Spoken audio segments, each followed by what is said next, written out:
Well, if you got nothing better going on at noon on Tuesday, December the 27th, we would invite you to turn into the Camellia Bowl between Buffalo and Georgia Southern on ESPN from Montgomery, Alabama, the mecca of all college football come the bowl season.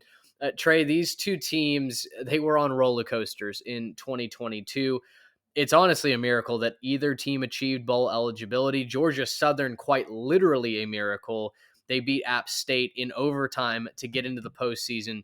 For Buffalo, they needed a last second interception against Akron to make the postseason. So neither team lit it up this year. There are, I think, increasing expectations for both teams. Clay Helton on at Georgia Southern, Mo Linguist up there in Buffalo, where Buffalo was really expected to contend for the MAC East and had a very, very good shot at doing it before stumbling several times in conference play. Give me the positive side of this, though. What does Buffalo have to do to win? What does Georgia Southern have to do to win? I think Buffalo, they really just need to figure out who's their leader in the backfield because, Ron Cook Jr. was that guy. He was well on his way to probably 1,000-yard season in a run first offense. And after he goes down, you mentioned those stumbling blocks in conference play for Buffalo. Most of those were after Ron Cook Jr. was either down or pretty much hobbled. So Mike Washington, he's a freshman running back for the Bulls. He has looked really good in spots, but he's just been really inconsistent. So Georgia Southern, talk about them in a second, but they finished 129th in total defense and 129th in rushing defense. So whether it's Mike Washington, whether it's one of the other guys on the depth chart for the Bulls, somebody's got to figure out a way to exploit that. And, the yards are going to be there for the taking.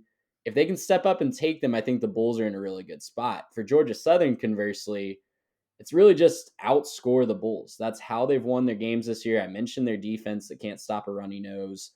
Their formula all year has just been to score as many points as possible. And if you look at their schedule, the target number seems to be 34 points. So Eagles, if they've scored 34, they're 4-0 this year. If they haven't scored 34, they're 2-4 in their remaining games. So get to 34 points, outscore the Buffalo Bulls, and, maybe hope for a couple stops and hope that your run defense steps up a little bit and exploits an inconsistent backfield for Buffalo. I don't really know which way I'm leaning in this one. Maybe Georgia Southern, because I think they're a little bit healthier. I think they've got a little bit more offensive upside.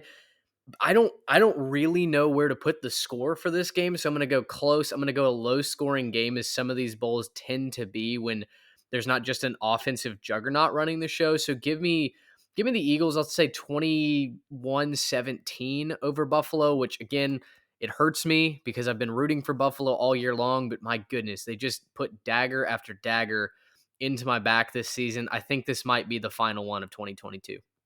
I think this has a chance to be a real coming out party for Clay Helton and Georgia Southern. I think, standalone game, hopefully some more eyes than they typically have on the program. They had the big coming out party in Lincoln earlier this year when they upset Nebraska and really sent that Husker season into a tailspin. But I'm going to go Georgia Southern here. I think they score a lot of points on a really inconsistent Buffalo defense. So give me Georgia Southern 38-24.